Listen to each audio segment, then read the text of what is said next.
لديه فرصة لتقليص الفارق.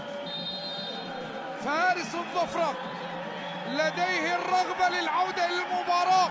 فارس الظفرة يسجل الآن عن طريق كريم البركاوي. مباراة بين البركاوي لكن عبد الإله العمري عاد الكرة العرضية المتابعة. الله الله،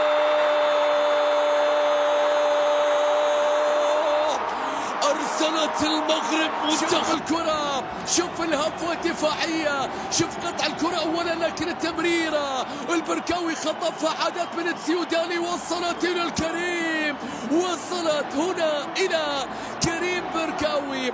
هدف أول لمصلحة المنتخب المغربي. مشاهدينا متابعينا، القمة تنطلق، المباراة تبدأ، لا عليك من الغيابات هنا وهنا. يتقدم، يحتاج لأن يسجل. البركاوي هو من راح ينفذ ركلة الجزاء. البركاوي عنده 6 أهداف على ما أذكر، عنده 6 أهداف في هذا الموسم. هل سيضيف الهدف السابع؟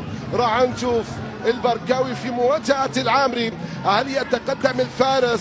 هل يسجل أول هدف في المباراة؟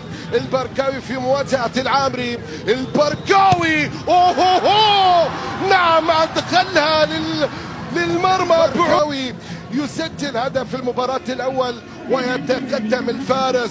كادت أن تضيع، كادت أن تضيع. اصطدت في بداية الأمر في القائم الأيمن، رجعت اصطدت في حارس المرمى. هذا المنتخب المغربي الذي يستحوذ ويسيطر ويبحث عن ثالث. الله،